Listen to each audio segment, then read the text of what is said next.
A doença degenerativa do disco ocorre mais comumente na coluna cervical ou lombar, pois essas áreas da coluna sofrem mais movimento e são mais suscetíveis ao desgaste. O sintoma mais indicativo da doença degenerativa do disco é uma dor leve e contínua ao redor do disco em degeneração, que ocasionalmente piora e se torna uma dor mais intensa e potencialmente incapacitante. Os surtos de dor podem estar relacionados a atividades recentes e estresse anormal na coluna, ou podem surgir repentinamente sem causa óbvia. Os episódios podem durar entre alguns dias e várias semanas antes de retornar a níveis baixos de dor ou desaparecer temporariamente por completo.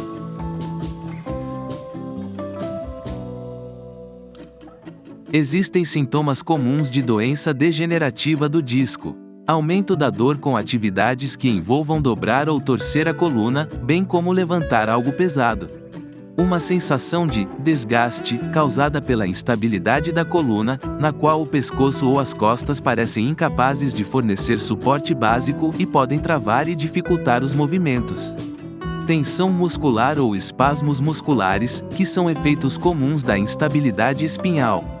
Em alguns casos, um disco degenerado pode não causar dor, mas espasmos musculares são extremamente dolorosos e temporariamente debilitantes.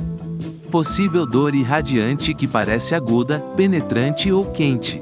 Em casos de degeneração do disco cervical, essa dor é sentida no ombro, braço ou mão, chamada de radiculopatia cervical. Em casos de degeneração do disco lombar, a dor é sentida nos quadris, nádegas ou na parte de trás da perna, chamada de radiculopatia lombar.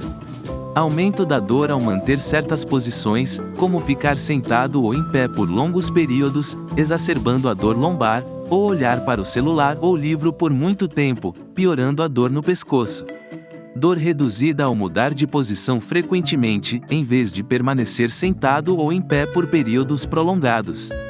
Da mesma forma, alongar o pescoço regularmente pode diminuir a dor no disco cervical, e fazer caminhadas curtas e frequentes durante o dia pode diminuir a dor no disco lombar. Diminuição da dor com certas posições, como sentar-se reclinado ou deitar-se com um travesseiro sob os joelhos, ou usar um travesseiro que mantenha a curvatura natural do pescoço durante o sono. A quantidade de dor crônica, chamada de dor de base, é bastante variável entre os indivíduos e pode variar de quase nenhuma dor ou apenas um nível incômodo de irritação, até dor intensa e incapacitante. Dor crônica causada por doença degenerativa do disco, que é grave e completamente incapacitante, pode ocorrer em alguns casos, mas é relativamente rara.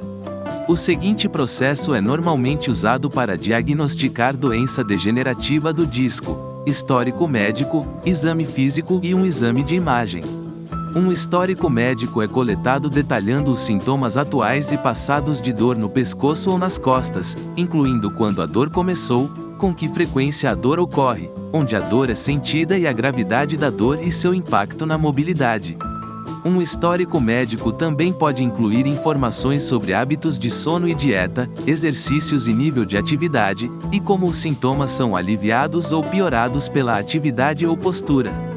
Um exame físico, que pode incluir a palpação da coluna em busca de anormalidades, por palpação, um teste de reflexo e um teste de amplitude de movimento que inclui dobrar a coluna para frente, para trás ou para o lado.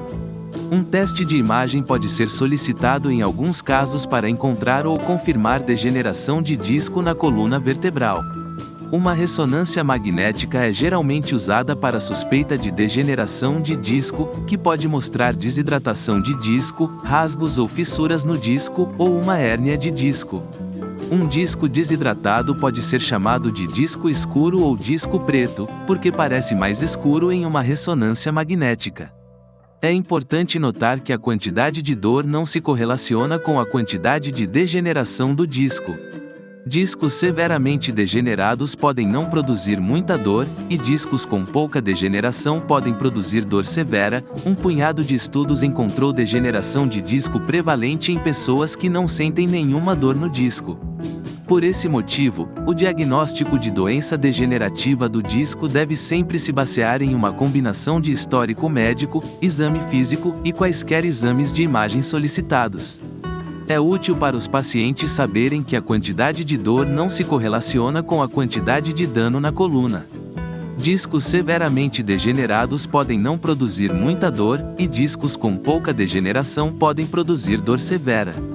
O que isso significa para os pacientes é que, mesmo que eles estejam sentindo dor severa, isso não significa necessariamente que há algo seriamente errado com sua coluna e não significa necessariamente que eles precisam de cirurgia para reparar qualquer dano.